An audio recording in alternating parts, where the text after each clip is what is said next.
கிறிஸ்துவுக்குள் மிகவும் பிரியமான சகோதர சகோதரிகளே, ஆண்டவரும் இரட்சகருமாயிருக்கிற இயேசு கிறிஸ்துவின் நாமத்தினால் இந்த காலை நேரம் உங்களை மிகுந்த அன்போடு வாழ்த்துகிறேன்.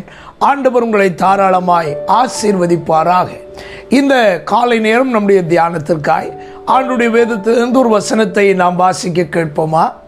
ரோமருக்கு எழுதின நிருபம் 12வது அதிகாரம் 12வது வசனம்.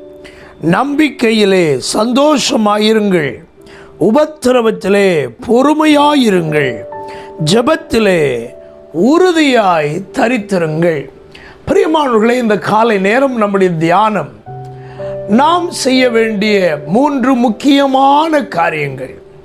அப்போஸ்தலனாகிய பவுல் ரோமாபுரியில் இருந்ததான சபையாருக்கு முக்கியமான 3 ஆலோசனைகளை அவர் சொல்லுகிறார். ஒன்று, நம்பிக்கையிலே சந்தோஷமாயிருங்கள். நம்முடைய நம்பிக்கையில் அநேக கேள்விகள் கேட்கக்கூடிய சூழ்நிலைகள் நம்முடைய வாழ்க்கையிலே வரலாம். யோபு பக்தன் கேட்டது போல, என் நம்பிக்கை இப்பொழுது எங்கே என்று கேட்டது போல சூழ்நிலைகள் வரலாம்.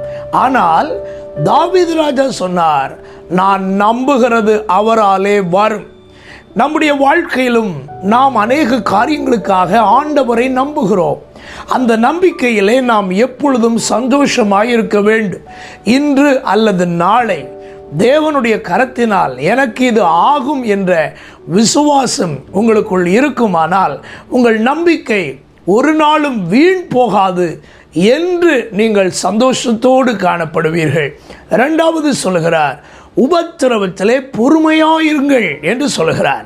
பக்தனாகிய யோபு தன்னுடைய உபத்திரவ நாட்களில் பொறுமையாயிருந்தாராம். யாக்கோபு 5:11 வாசிக்கிறோம், பொறுமையாயிருக்கிறவர்கள் பாக்கியவான்கள் என்று சொல்லுகிறோமே. யோபுவின் பொறுமையை குறித்து கேள்விப்பட்டிருக்கிறீர்கள், தேவனுடைய செயலின் முடிவையும் கண்டிருக்கிறீர்கள். யோபுவினுடைய பொறுமை அவரை எந்த அளவுக்கு ஆசீர்வதித்தது என்பதை நாம் எல்லாரும் அறிந்திருக்கிறோம். ஆகவே உபத்திரவத்திலே அவசரப்படாமல் உபத்திரவ நாட்களிலே நாம் பொறுமையாயிருப்பது நம்முடைய வாழ்வுக்கு பெரிய ஆசீர்வாதத்தை கொண்டு வரும் என்பதிலே சந்தேகம் இல்லை. ஆண்டுடைய வேதத்தில் அடுத்து நாம் வாசிக்கிறோம், ஜெபத்திலே உறுதியாய் தரித்திருங்கள். நம்முடைய வாழ்க்கையில் நாம் அதிகமாய் மேற்கொள்ள வேண்டிய ஒரு காரியம் கர்த்தரை நோக்கி ஜெபிக்கிறதான ஒரு அனுபவம். 1 நாள், 2 நாள், 3 நாள், 1 மாதம், 1 வருடம் இப்படி நாம் ஜெபித்தும் சில காரியங்களிலே நமக்கு பதில் வராமல் ஒருவேளை இருக்கலாம். ஆனால் ஜெபத்திலே உறுதியாய் தரித்திருத்தல் என்றால் என்ன? நாம் எதை கர்த்தரிடத்தில் கேட்டோமோ அதை நாம் பெற்றுக்கொள்ளுகிறது வரைக்கும் அந்த காரியத்துக்காக நாம் ஜெபிப்பதுதான் ஜெபத்திலே உறுதியாய் இருக்கக்கூடியதான அனுபவம்.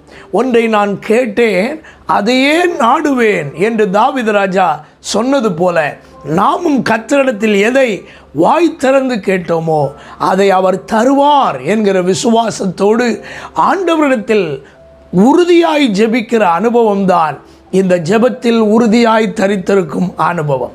இந்த காலை நேரம் இந்த 3ஐயும் உங்கள் வாழ்க்கையில் கடைபிடிக்கும் கிருபையை ஆண்டவர் உங்களுக்கு தருவாராக.